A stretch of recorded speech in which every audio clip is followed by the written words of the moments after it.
la contabilidad integrada, que es la contabilidad especializada que utiliza el sector público para el registro de sus operaciones, lo que vamos a ver igual es ¿no? una relación, digamos, que existe de la auditoría gubernamental respecto, digamos, el ciclo que tiene, digamos, la contabilidad integrada, que lo vamos a ver también. Entonces, ¿cuál sería el sensor para nosotros entonces en la auditoría financiera? ¿Con qué vamos a comparar? ¿Con qué vamos a decir si es razonable o no? ¿No? Si es correcto o incorrecto, si es apropiado o inapropiado, si es aceptable o no aceptable. Todo esto seguramente vamos a tener nosotros una unidad, digamos, donde podamos comparar lo que se ha hecho y lo que debía haber sido, lo que tiene que haber sido. Para nosotros el sensor que tiene, digamos, en auditoría financiera es esa norma técnica que emite el órgano rector del sistema de contabilidad integrada, es decir, el Ministerio de Economía y Finanzas Públicas, que es el ente rector en la emisión de normas técnicas, legales y otros para el proceso de la contabilidad integrada. Esas normas técnicas están contenidas en las normas básicas del sistema de contabilidad integrada. Ese para nosotros es, por ejemplo, un sensor y otros, obviamente, que son complementarias y se relacionan. En la Ley 1178 hemos dicho, hay un enfoque sistémico de los sistemas. Los 8 sistemas que están en la Ley 1178 interactúan entre sí, ¿no? Entonces, las normas básicas del sistema de contabilidad integrada, que son propias de la contabilidad o del sistema de contabilidad,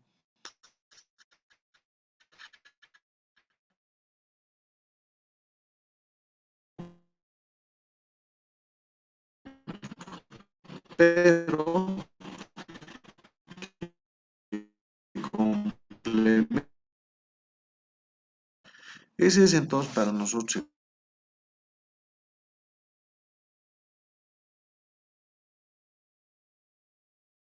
el procedido en lo que es la contabilización o cómo debíamos procedido en la presentación de los estados financieros. ¿Qué nos dice que hay 8 estados financieros básicos? Las normas básicas de contabilidad integrada. ¿Qué nos dice básicamente cómo devengar el gasto, cómo devengar el recurso? Las normas básicas del sistema de contabilidad integrada. ¿Qué nos dice que la documentación, ¿no?, que tiene que estar adjunto a los comprobantes tiene que ser original o fotocopia legalizada? Nos dice las normas básicas del sistema de contabilidad integrada. Es decir, la referencia normativa técnica para que podamos nosotros proceder en la revisión de los estados financieros es justamente las normas básicas del sistema de contabilidad integrada.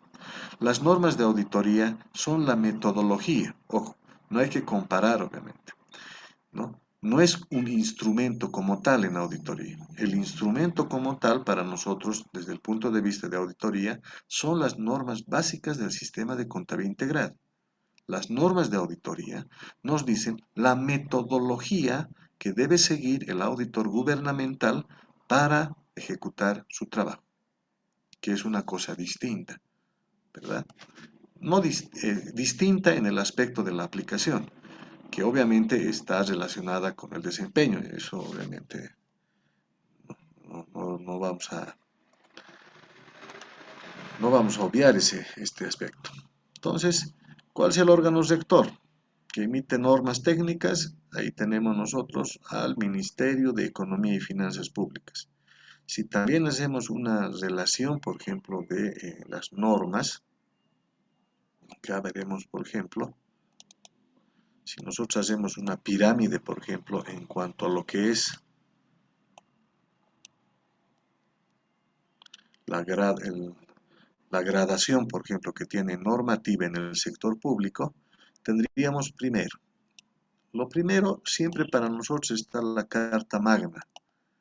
La Carta Magna para nosotros viene a ser la Constitución Política del Estado. en el sector público. Esa es para nosotros la norma mayor que tiene el Estado boliviano en cuanto a lo que es normativa en el sector público y el Estado mismo. Y el Estado mismo. Luego dice, nosotros tenemos, ¿no?, las leyes, ¿no? Para nosotros en lo que es lo financiero, ¿no?, lo administrativo, para el manejo de recursos públicos del sector público, tenemos la ley 1178, Ley de Administración y Control Gubernamental, del 20 de julio de 1990. Prácticamente esta ley es la más longeva, ¿no? Todos prácticamente han sufrido, obviamente, digamos, un reemplazo, por decir. Pero la ley 1178 se ha mantenido porque es justamente una ley eh, muy enriquecedor, digamos, en cuanto a lo que es el manejo administrativo y financiero de las entidades públicas. De la 1178 se desprenden obviamente todas las demás normas, resoluciones supremas, resoluciones ministeriales, todos aquellos. ¿Quién es ahora el órgano rector, digamos, de todo lo que es la parte contable? Hemos dicho, para nosotros, el que autoriza normativamente cualquier, digamos, norma técnica para las entidades públicas, el Ministerio de Economía y Finanzas Públicas, el MEF. Bueno, entonces, esta sería la relación. Por lo tanto, a ver, nosotros si volvemos, digamos, a proyectar esto, el órgano rector siempre a lo que es la cabeza de la Constitución y en cuanto a lo que es lo administrativo financiero, la 1178. Veremos también una revisión de las normas básicas del sistema de contabilidad integrada. Estas normas básicas, ¿no?, tienen como objetivo, por ejemplo, dotar de aspectos técnicos para la contabilidad del sector público, ¿no? Nos dice cómo registrar las transacciones en el sector público. Tiene sus propias características, como ser, por ejemplo, las transferencias, por ejemplo, que recibí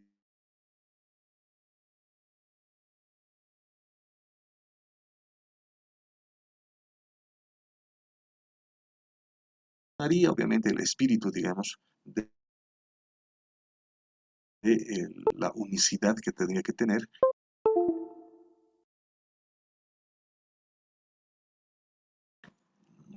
Entonces,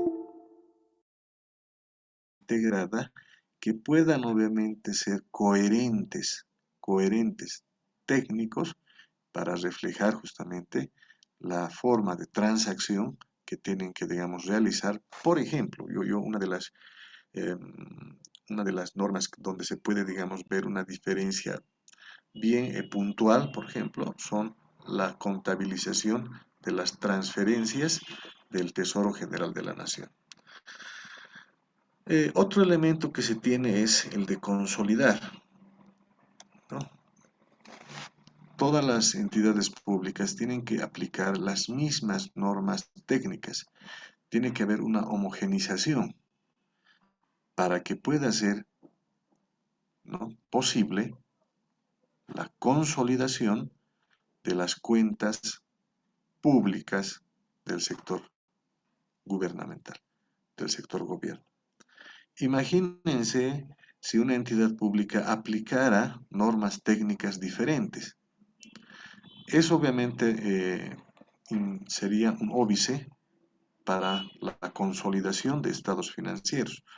Porque ¿qué hace prácticamente, digamos, el Ministerio de Economía y Finanzas Públicas?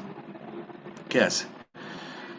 Lo que hace obviamente, digamos, el Ministerio de Economía y Finanzas Públicas, los requisitos para consolidar, ustedes básicamente tienen ya algunos preceptos básicos para lo que es la consolidación, ¿no? Si quieres consolidar, obviamente, dice, necesariamente tienes que tener normas técnicas homogéneas, ¿no? Además, tienes que necesariamente, digamos, uniformar criterios, de contabilización. Entonces, ¿qué hace cada gestión, digamos, el Ministerio de Economía y Finanzas Públicas en el sector gubernamental? Lo que hace es agarrar los estados financieros de la entidad 1, ¿no? Por decir, digamos, de la gobernación de Tarija, por decir, ¿no? De todas las gobernaciones. Agarra también los estados financieros de todas las universidades públicas, ¿no? Del sistema. Agarra también los estados financieros de todos los gobiernos autónomos municipales. Agarra también aquellas entidades que son de seguridad social, Caja Nacional de Salud, digo que sé. Agarra también aquellas, o toma en cuenta también los estados financieros que son, por ejemplo, de entidades descentralizadas. Y así básicamente, digamos, lo que hace es tomar, como reportan todas las entidades públicas al Ministerio de Economía, lo que hace es, el Ministerio de Economía es sumar, hacer una sumatoria, una consolidación de todos los estados financieros para tener las famosas cuentas nacionales. Es decir, producto de esa consolidación, lo que el Ministerio de Economía obtiene como producto son las cuentas nacionales, ¿no? Ahí nosotros podemos tener, por ejemplo, ¿no? Ya obviamente la totalización de todos los activos, los pasivos, el patrimonio que tenga, digamos, todo el sector público y los presenta a la Asamblea Legislativa, ¿no? Ahí están obviamente consolidados ya ministerios, todo lo que es bien ese, digamos, descentralizadas, universidades, gobernaciones, gobiernos autónomos departamentales, regionales, empresas públicas, entidades de seguridad social, ¿no? Fuerzas Armadas, policía, todos básicamente las entidades públicas lo que hacen es reportar al ministerio y el ministerio a partir justamente de las normas básicas del sistema de contabilidad integrada, que son las normas que uniforman obviamente la aplicación de criterios, ¿no? Y permiten la consolidación, ¿no? Finalmente, ¿no? Obtienen las cuentas nacionales, las cuentas nacionales. Entonces, solo así podemos obtener, obviamente, digamos, la consolidación. Como ustedes saben, por ejemplo, desde lo que es la aplicación del Plan Único de Cuentas, por ejemplo, que tiene el sector público. Todos utilizan el mismo plan de cuentas. Es un factor que nos ayuda a consolidar. La utilización de los clasificadores presupuestarios, sean de recursos o rubros o de partidas, objeto del gasto. Todos utilizan los mismos códigos. Eso es un factor de homogenización. Lo que queremos es que las entidades públicas homogenicen. Obviamente la intencionalidad final es la de consolidación para obtener cuentas nacionales que puedan posteriormente ser presentados a la Asamblea Legislativa. Bien, veremos además de que una definición, digamos, de la contabilidad integrada.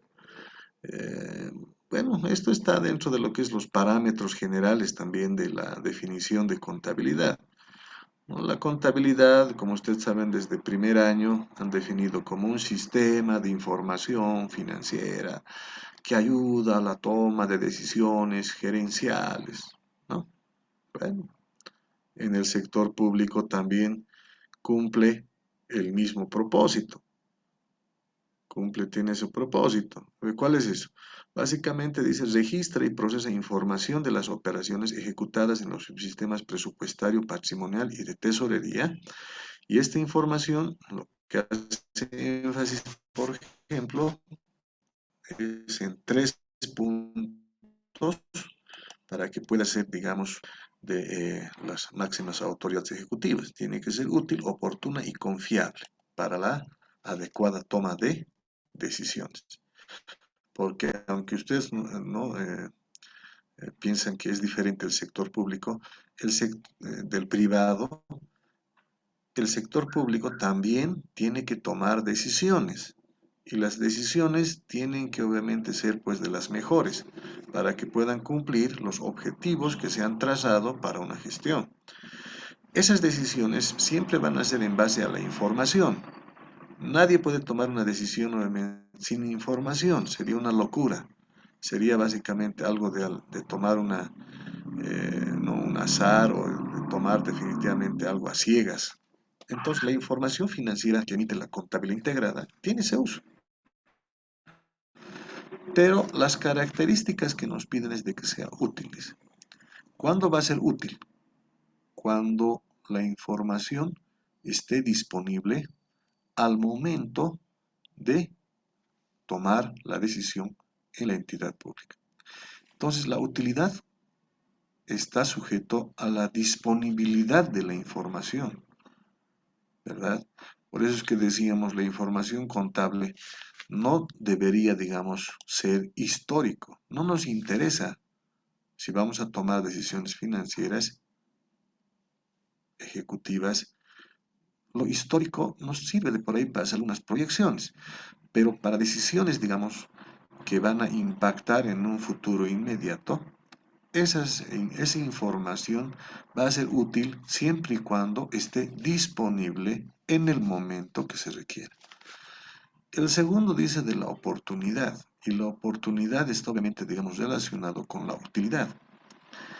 Oportuno obviamente de que la contabilidad tiene que tener al día la información. Eso obviamente le va a dar valor agregado a la información.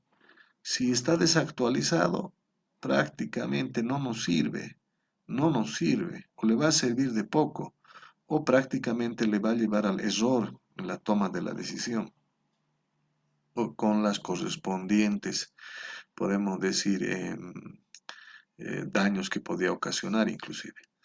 Y confiable, este otro elemento, digamos, de la confianza tiene que necesariamente, digamos, estar relacionado con la veracidad de la información.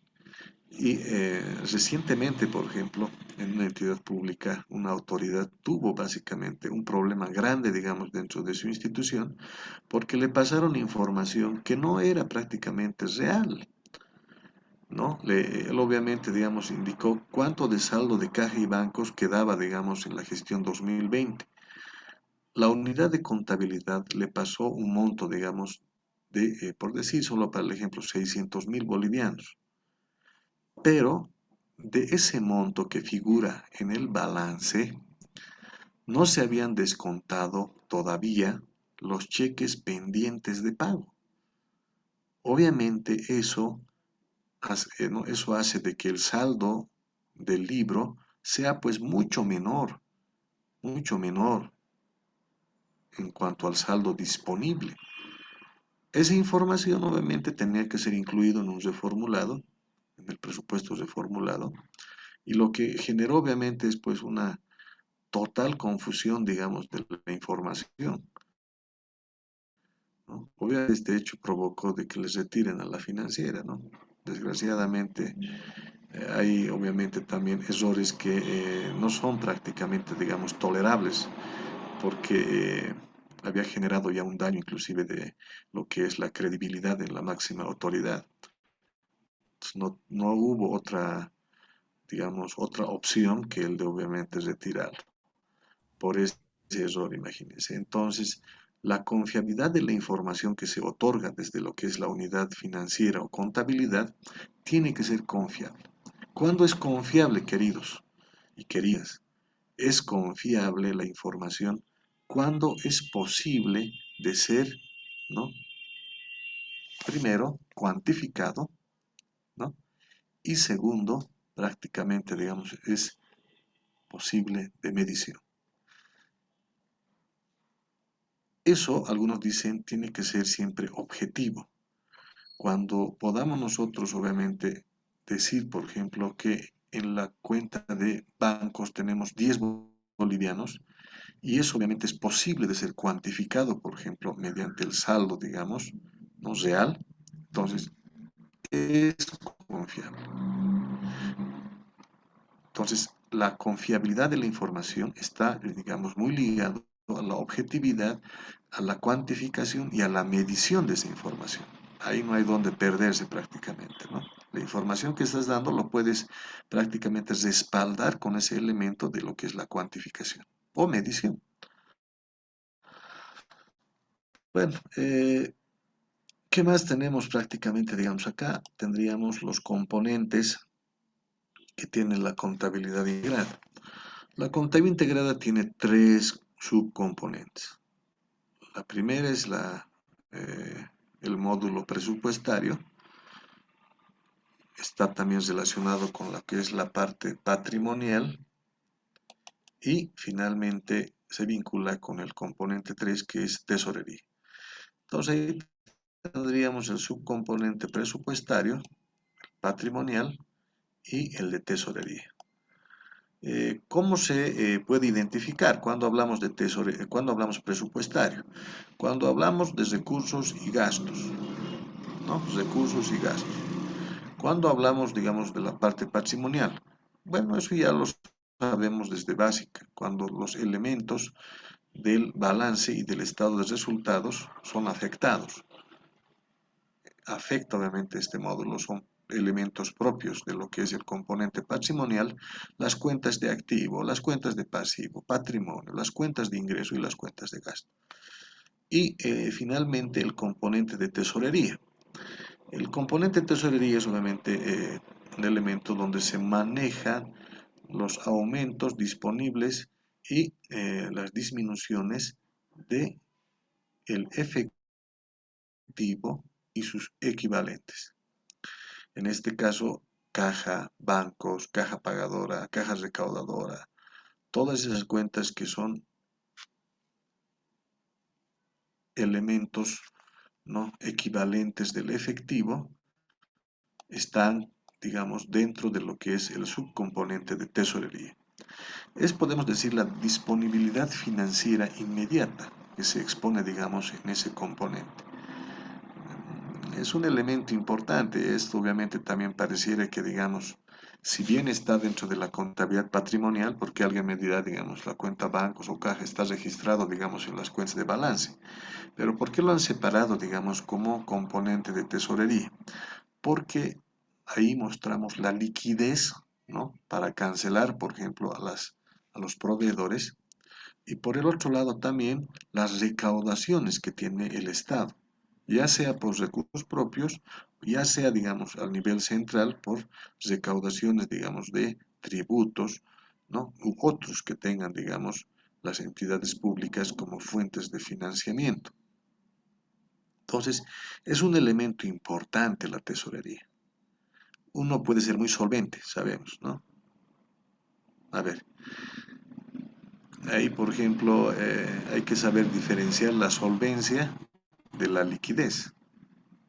Uno puede ser muy solvente, pero no necesariamente tiene liquidez.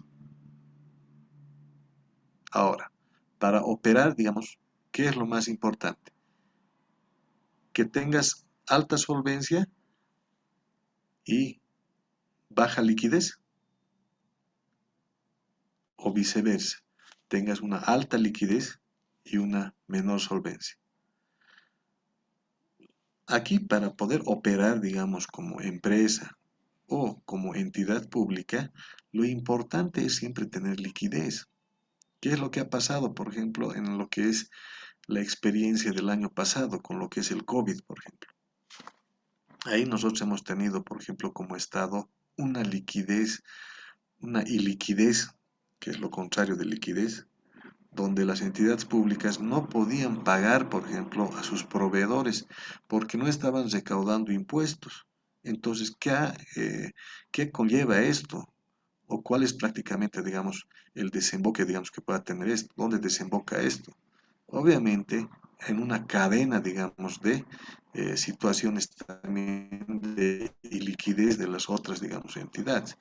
Si la gobernación no paga a sus proveedores, a las empresas contratistas, esas empresas contratistas también, al no haber recibido el pago de la gobernación, no van a pagar seguramente a sus empleados, a sus otros proveedores de materiales.